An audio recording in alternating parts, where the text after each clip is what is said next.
Depuis plus de 20 ans, l'Association européenne contre les leucodystrophies est d'attaque sur tous les terrains. La dictée, l'opération Mettez basket et bas la maladie dans les établissements scolaires et en entreprise, avec un seul et unique but pour Guy Alba et son parrain Zinedine Zidane, mettre définitivement la maladie hors jeu. Le présentateur de Téléfoot n'était pas présent le 15 février 1992 à Metz, au siège du Républicain Lorrain, pour le coup d'envoi d'Ela. Mais depuis 2008, Christian Jean-Pierre se démarque chaque année avec son groupe Rockaway sur la mythique scène de l'Olympia à Paris.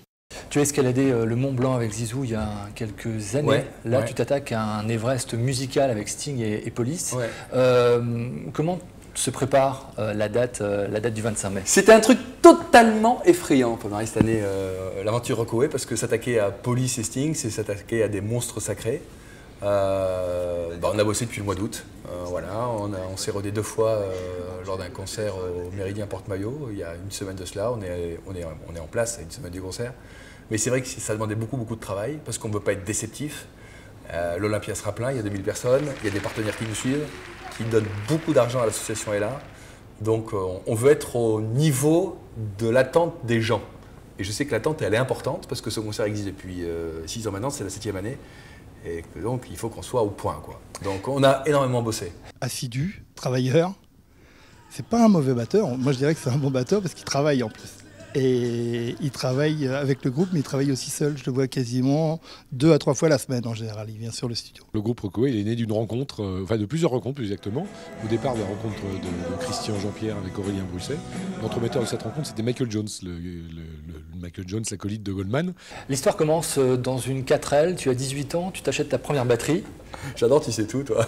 Et c'est par là que ça commence finalement. Ouais. Ma passion pour la batterie remonte effectivement à mes années d'étudiant. J'avais toujours envie de taper en regardant Richard Kolinka, le batteur de téléphone, ou Phil Collins à l'époque, etc. J'étais fasciné par les batteurs. J'ai toujours été fasciné par les batteurs. Pourquoi, j'en sais rien. Mais c'était comme ça. J'ai tapé sur des disques pendant des années, j'ai joué quelques fois avec des potes, mais j'étais pas un enragé de groupe parce que j'avais une vie super active dans le sport qui faisait que j'avais pas le temps de me poser avec des groupes. Et puis je m'y suis remis tard en fait à Paris, autour de mes 40 balais. Et puis là l'histoire a vraiment démarré. Et il se trouve que Rockaway est un groupe éphémère parce qu'on ne joue qu'une fois par an, mais on joue sur la scène de l'Olympia. Donc c'est comme ça qu'est né Rockaway.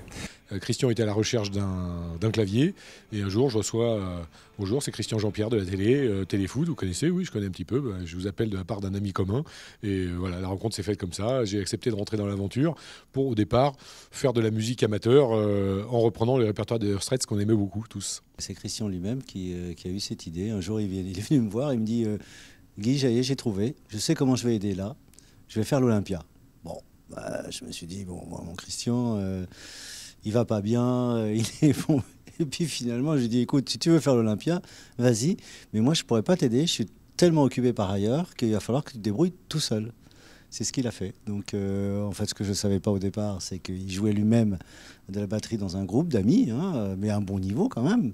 Et puis ensuite, son entre-gens, son dynamisme, son enthousiasme qui s'est fait partager. Donc, ils ont trouvé les partenaires qu'il fallait parce que, bon, l'Olympia, c'est quand même des frais. Il faut une technique, il faut des lumières. Enfin, on ne fait pas ça en amateur parce qu'il y a quand même 2000 personnes qui attendent un résultat.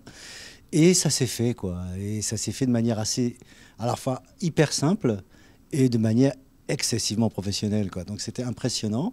Du coup, Ela était quelque part l'invité. Et donc les familles d'Ela étaient un peu les invités d'une soirée de bonheur.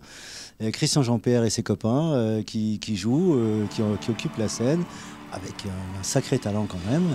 Et puis des partenaires qui sont là et qui nous aident à la fois à remplir la salle et puis à dégager un bénéfice substantiel. 7e édition, 350 000 €, je crois, depuis le... Ouais, je n'ai pas compté, mais à peu près, ouais. À peu près. Comment la rencontre avec Ela s'est-elle faite? C'est Zizou qui m'avait demandé de venir jouer un match de foot à Rennes autour des années 2000. J'avais rencontré Guy Alba, le président de l'association, Jean-Luc Cortilly, j'avais rencontré des familles surtout. Et quand vous rencontrez des familles de gamins touchés, vous êtes forcément bouleversé par leur histoire. Parce que ce sont toujours des histoires très poignantes. Et je me suis dit comment les aider, Qu'est-ce qu'on peut faire pour aider ces gens-là? C'est le hobby de mes week-ends, on va dire, parce que ça prend, mine de rien, énormément de temps. C'est un plaisir de le faire, mais normalement, un concert comme celui-là, c'est une équipe de 25-30 personnes, c'est des grosses productions. Voilà. Là, on est trois, et il y en a 2 qui sont quand même sur scène, donc qui ont beaucoup de boulot sur le plan musique, beaucoup de boulot sur le plan partenaire, technique. Donc voilà, moi, je suis la petite fourmi qui bidouille du Photoshop pour faire des invitations, qui passe les commandes. C'est tout ce qui est bracelets, badges, les badges pour ceux qui peuvent aller en coulisses, ceux qui peuvent pas. Les t-shirts, rassembler les musiciens, distribution d'invitations, écrire à peu près 500 enveloppes à la main. On a eu Lisa Razou une année, Bichente, qui est venue chanter.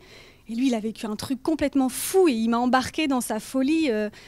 J'avais l'impression d'avoir chanté avec lui sur scène. Voilà, les gens me font vivre les choses intensément en coulisses, en fait. L'idée avec mon groupe, à la base, c'était pas du tout de s'installer à l'Olympia, de planter la tente chaque année et de dire on va faire un concert. Bon, quand on a démarré il y a 7 ans, on pensait faire un concert et puis s'arrêter le lendemain. Il se trouve que voilà, on nous a rappelé derrière, que le patron de l'Olympia nous a rappelé en nous disant c'était génial, vous repartez, et que de fil en aiguille, ce petit concert a grossi un petit peu chaque année, et qu'on a eu la chance de recevoir des Cadmerade, Amel Ben, John Goldman, Louis Bertignac l'année dernière qui est venu avec Richard Kolinka. Bon, cette année on aura Chimène Badi, Laurie, Michael Jones et d'autres. Voilà, donc c'est une histoire qui grandit un petit peu plus chaque année, mais c'est une chouette histoire. C'est une histoire de potes.